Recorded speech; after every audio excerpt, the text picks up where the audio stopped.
मंत्री जी के आवास पे आज हम सब बच्चों से मिलने आए। मंत्री जी तो हमारे परिवार हैं, हमारे शिष्य हैं और आश्रम के परिवार हैं। मंत्री जी के प्रति मेरा अपार स्नेह रहता है और मैं खूब आशीर्वाद मेरा रहता है। और मंत्री जी एक सहज सरल स्वभाव वाले प्राणी हैं और सबसे इनका स्नेह है, सबसे स्नेह है। आप देख रहे हैं, मैं जब से यहाँ आया हूँ सबसे मिलने वालों का एक तांता लगा हुआ है और खूब स्नेही है ये। और मुझे लगता है कि आज राजनीतिक परंपरा में भी व्यक्ति को सहज होना चाहिए, सरल होना चाहिए, जिससे कि राजनीति के माध्यम से एक संदेश भी दिया जा सके आम जनमानस को। वैसे तो राजनीति समावेश की है ही कि समदृष्टा युयुत्सवः।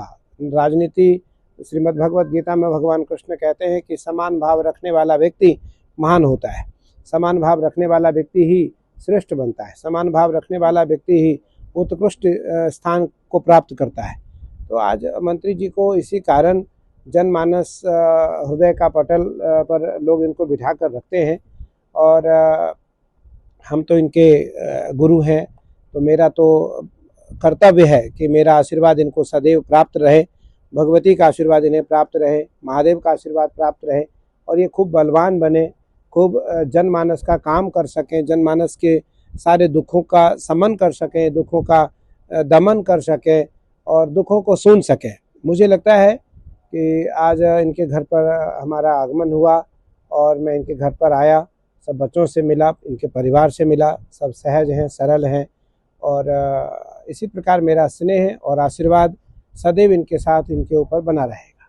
देश में सनातन को लगातार चोट पहुंचाने का काम किया जा रहा है, निशाना बनाया जा रहा है और जो गद्दार हैं देश के वो अब सामने निकल के आ रहे हैं, उनको पकड़ा जा रहा है। आप कैसे देखते हैं भारत देश का क्या किस तरह से बना होता है? देखिए, उसमें आपको पता है कि उसमें बहुत सारे हिंदू लोग भी हैं, केवल मुस्लिम्स नहीं है, हिंदू भी है जो जासूस पकड़े जा रहे हैं।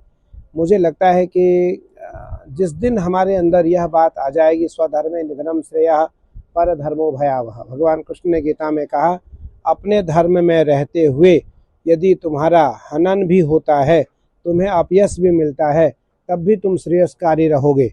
दूसरे धर्म में जाने के बाद यदि तुम्हें यश भी मिलता है, तब भी तुम भयभीत रहोगे। इसलिए मेरा मानना है कि वो लोग निस्संदेह सजा के भागी हैं और उनको अगर फांसी ना तो आजीवन कारावास तो होना ही चाहिए। दूसरी बात, जो ऐसे लोग हैं, अच्छा जो भारत में जयचंद हैं वो तो अनादिकाल से हैं, अनादिकाल से, कोई आज से तो है नहीं। जब भारत गुलाम हुआ, यहाँ अलग अलग लोगों का, अलग अलग परंपराओं के लोगों का भारत पर आधिपत्य हुआ। उस समय भी हमारे देश के लोगों ने उनके साथ, भारत के साथ गद्दारी की, भारत के साथ वफादारी नहीं दिखाया, जिसके कारण हमारे घर में दुश्मन घुस पाए, हमारे घर में वो लोग आ पाए जो नहीं आ पाते। तो निस्संदेह घर का जो भेदी है, यदि वो मुक्त नहीं होता है, घर का भेदी यदि निस्संदेह पारदर्शिता नहीं रखता है, स्वधर्मी नहीं होता है, तो निस्संदेह कभी भी घर में आपदा, विपदा और संकट आ सकती है। तो इसलिए मेरा मानना है कि वो लोग सभी पकड़े जा रहे हैं और उनके लिए जरूर सरकार और न्यायपालिका, विधिपालिका जो है उनके लिए न्यायोचित दंड की कार्रवाई करेगी। महाराज जी, पहलगाम हमला किस तरह से किया गया था? पहली बार ऐसा देखने को मिला है कि आम जनता को निशाना बनाया गया, पर्यटकों को निशाना बनाया गया।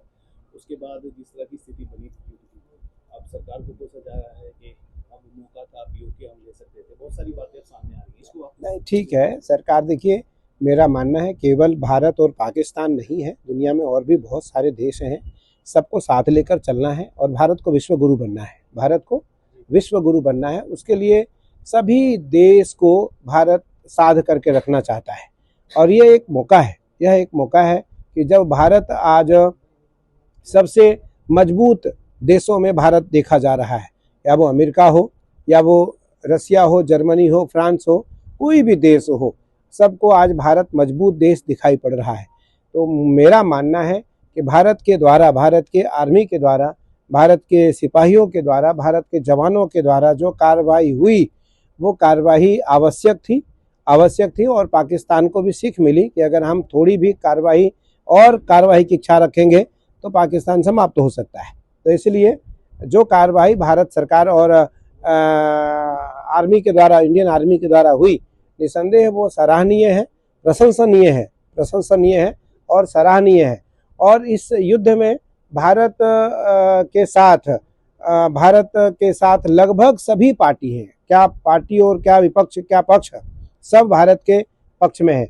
और भारत सरकार और हमारी आर्मी आज भी कह रही है कि अगर पाकिस्तान किसी प्रकार की कोई गैर वफादारी दिखाता है, यदि किसी भी प्रकार का कोई आतंक करने का प्रयास करता है तो भारत उसको मुंह तोड़ जवाब देगा और उसमें कभी भी पीछे हटने वाली हमारी आर्मी है, ना हमारे भारत के लोग हैं। और मुझे लगता है कि इसको जरूर ध्यान में रखना चाहिए कि जो कार्रवाई हुई वो पर्याप्त थी और अगर आवश्यकता पड़ी तो कार्रवाई और होगी।